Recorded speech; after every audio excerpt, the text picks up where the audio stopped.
Claire, thank you so much for joining us. Hello from Bangkok. Thanks for having me. Great to have you. Great to have you. Now, we know that this is Prime Minister Paetongtarn Shinawatra's first trip to China since taking office last August, and it also coincides with the 50th anniversary of bilateral relations. I want to get your thoughts now on the importance of this trip. Yes, just like you said, this is her first official visit to China since she took office. Actually, last November, Prime Minister Paetongtarn met President Xi Jinping during the APEC meeting in Lima, Peru. But this visit happens at a very significant time. Both of our countries, just like you said, are marking our 50th anniversary of diplomatic relations. And it also happens when Thailand is taking strong actions to crack down on telecom fraud rings. As you know, the case of the Chinese actor Wang Xing has been making headlines internationally as well as in Thailand. And last week, the Chinese Vice Minister for Public Security, Liu Zhongyi, also came here to talk about the issue of these fraud rings. So after his visit, Thailand stopped supplying electricity to the so-called scam city across the border as well. So I guess this is like it happens as a crucial time where our two countries are joining efforts in trying to crack down on Scam City. And also, there is a hope that her visit would help foster some kind of new trade initiatives between Thailand and China. And also, the Prime Minister will be joining President Xi Jinping as well as leaders of other Asian countries for the opening ceremony of the Asian Winter Games tomorrow. And we know that Thailand will be represented at the Asian Winter Games. And, ice and snow sports are not the first thing that come to your mind when you think about Thailand.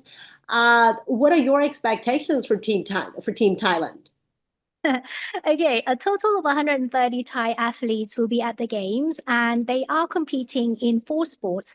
So curling, ice hockey, figure and speed skating, ski, and snowboarding. It is also the first ever appearance in a regional tournament for Thai curling team. So it's quite interesting. I'm sure a lot of Thais don't understand what the rules of curlings are because Thailand is a tropical country. So I have to say that I am very proud of them to represent Thailand. And it shows that we are a team player, although it's about having fun and cultural exchanges. Because although Thailand is we don't have snow, we don't really have winter sports, but it's good that we are also sending athletes to participate. And the fact that the Prime Minister is there to show support to our athletes, it speaks volume.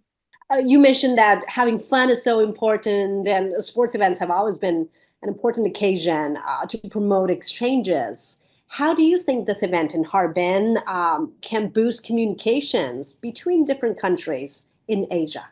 Hmm. Thailand is just like many countries in Asia. I think we're not big in winter sports, but Thai people love sports and cultural activities. And for Harbin Games, the venue itself is very interesting. Like, it's an interesting site by itself. Thailand, I think we are sending the ice sculpture team there as well to participate in the event. And with the beautiful ice sculptures and lighting, I think it's a wow factor in itself. And perhaps that adds to the discussion between countries in Asia seeing the beautiful sight. And, it gives us something more to talk about, more uplifting between the two countries, especially Thailand and China.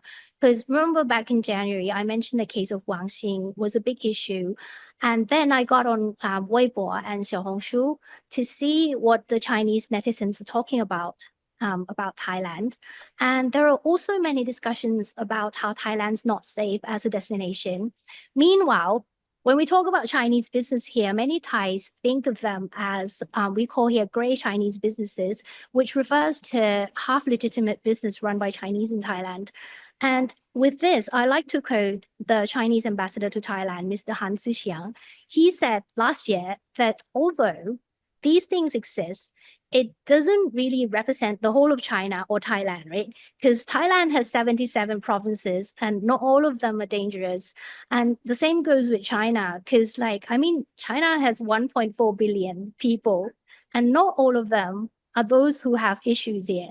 So it's important for the media like us to offer people of the two countries, a complete picture of the two countries so that our people can understand each other better, not just like the gray area. That's what I think. Yeah. And Feel the what, responsibility to keep an understanding yeah, between our peoples. exactly. Which comes to the question that, I was wondering, how is the Chinese media reporting on the visit of the Thai Prime Minister this time? Sure. Well, lots of things on the table during this 4-day visit, and discussions will mostly center on efforts to end cost centers and online scams, which recently made global headlines and caused safety concerns among prospective Chinese tourists to the Southeast Asian country, which is, one of the favorite holiday destinations, including myself. And just 2 days ago, Thai officials made the move to cut power supplies to parts of neighboring Myanmar, where most of these scam centers are located. And this is certainly a sign of determination to stamp out this major cause of safety concerns, which in turn have a negative impact on the country's tourism sector, which is vital to Thai economy. Also topping the agenda, Claire, is the second phase of this high-speed rail linking the two countries. Thailand's cabinet gave the green light to this project right before Prime Minister embarked on her journey, so the timing is very important. An extension of this rail link would enable fast travel from Bangkok to southwest China's Kunming, and this project would really build on already robust economic and trade connections between the two countries. And talking about trade, China has been Thailand's largest trade partner in the past decade, and also the largest source of foreign tourists. Now, during their meeting, Chinese President Xi Jinping also mentioned that digital economy and electric vehicles are areas where the two sides could cooperate more. And here I also think it's important to note that the impact of China and Thai relations goes beyond their borders. It carries greater regional significance as Thailand is a key player in ASEAN community with which China has very close economic, political, as well as cultural ties. Claire? Yeah, that's really cool. Another thing I want to highlight about our relationship is that, people here are very excited about welcoming the pandas. So do Yeah. Chinese people feel the same about lending the pandas? Because, why do you think it has worked so well? Panda diplomacy has been around since the 1950s and it still works.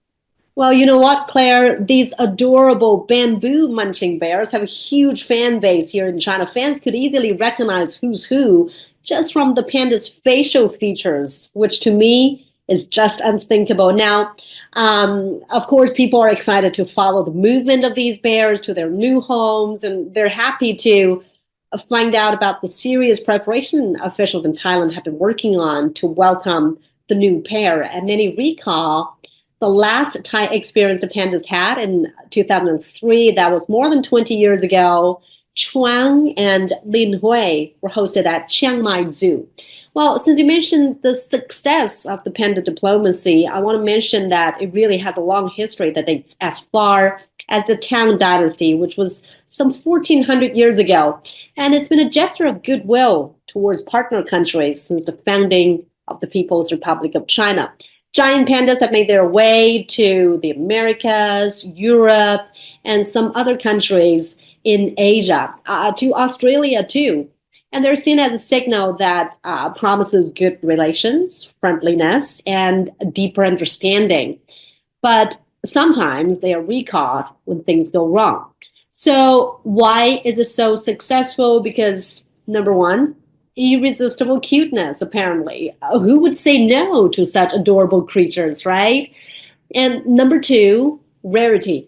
Pandas only exist in the wild in 6 isolated valleys within protected nature reserves. Their numbers have gone up thanks to conservation efforts, but giant pandas are still a national treasure. So loaning such precious animals to another country is certainly a sign of trust, of loyalty, and of reciprocity, if you like. And this time, these goodwill ambassadors could add cuteness and soft bonds as China and Thailand mark another milestone in bilateral relations. Yeah, I'm very excited to see the panda in real life, hopefully. Thank you so much for Yeah, having me on the show. sure.